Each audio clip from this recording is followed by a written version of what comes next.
салом алейкум ба ҳама дӯсто бародаро, хуш омадем ба канали Аъзам Влог. Ман ҳастам бо шумо чун ҳар вақта Аъзам Тавоев.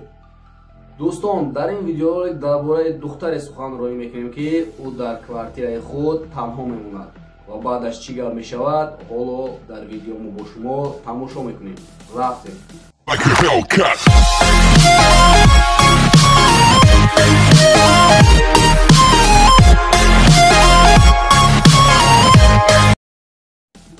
дар соли 1945 ин мард аз хизмати ҳарбӣ ба хонааш меояд ва як дӯсти ӯ ба ӯ кучуки овчаркаро тӯҳфа мекунад ва ин шахс ин сагро граф ном мемонад.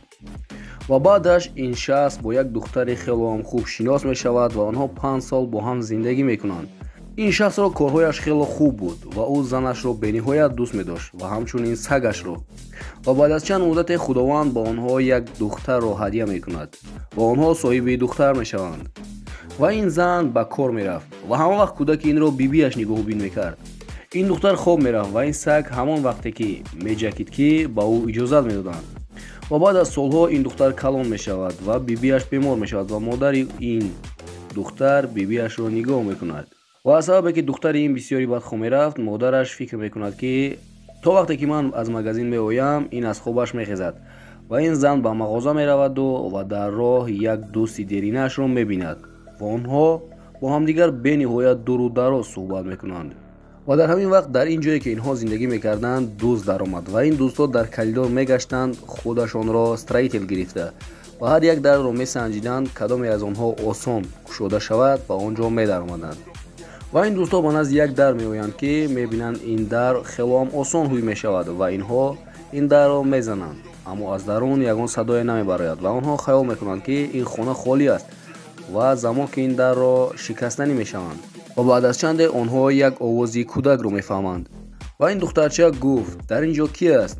ва яке аз дӯстҳо гуфт: мо сохтмончӣ ҳастем, падари ту дар хона аст? ва ин духтар мегӯяд ки падари ман нест. ва яке аз дӯстон мегӯяд ки мо бояд якчанд ашёи худро ба падари ту диҳем, барои он ки ӯ худаш хоста буд. ва ин духтар мегӯяд ки падарам саҳар барвақт рафта буд ва бегаҳ меояд, аммо модарам бошад якчанд лаҳза пеш аз хона баромада буд.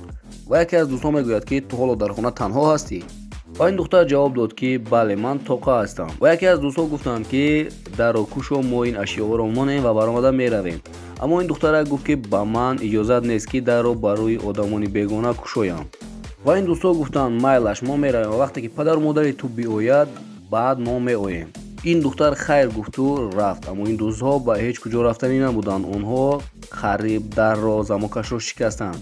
ва ин дӯстҳо ба хона даромаданд ва диданд ки як кӯдак танҳо истодааст ва ин кӯдак хелом тарсидааст ва инҳо хостанд ки ин кӯдакро гиранд. аммо дар рӯбарӯяшон як саги немецкӣ овчарка буд. ин саг ба мисли девол ин духтарро муҳофизат мекард. ва яке аз дӯстҳо ба сари ин саг медавад, хаёл мекунад ки ин саг метарсад, аммо ин саг онро меқапад ва дигараш бошад мехоҳад ки ин амраашро аз дасти саг наҷот диҳад. аз сабаби баланд баромадани овози ин дӯстҳо ҳамаи ҳамсояҳо баромаданд ва ҳамаи онҳо фаҳмиданд ки ба ин хона ҳатман дӯст даромадааст. ва ин ҳамсояҳо сразу ба милиса занг заданд ва яке аз дӯстҳоро саг пояшро хойда буд ва ин дӯстро ҳамсояҳо дастгир карданд ва дигарашро бошад дар роҳ полисҳо дастгир карданд. ва ин саг як лаҳзаам аз назди ин духтарак дур нашуд. вақте ки модари ин кӯдак ба хона меояд, ӯ шок мешавад, аммо хурсанд мешавад ки духтараш соҳу саломат аст ва раҳмат ба ин саги вафодор, ки дар назди ин духтар ба мисли девор истод ва ӯро муҳофизат кард. ва агар ин саг намебуд, мумкин дигар кор рух медод. лекин ин сагро ба корд зада буданд, аммо яраи он қадар вазнин набуд. баъд аз чанде ин саг соз шуд. чӣ ки мо медонем, сагҳо бисёр вафодор ҳастанд. онҳо фикр намекунанд ки дар рӯбарӯи онҳо кӣ истодааст ва ҳатто бо чӣ онҳо сразу ба онҳо ҳамла мекунанд. ва бо ҳамин видеоролики имрӯзаи ман ба анҷом расид. дӯстон, боварӣ дорам ки видеоролик ба шумо писанд омад. ба канал ҳатман подписатсия карда зангувачаро пахш намоед, то ки аз баромади видеои ояндаи мо бохабар бошед. хайр дӯстон, то видеои оянда дар паноҳи Аллоҳ бошед.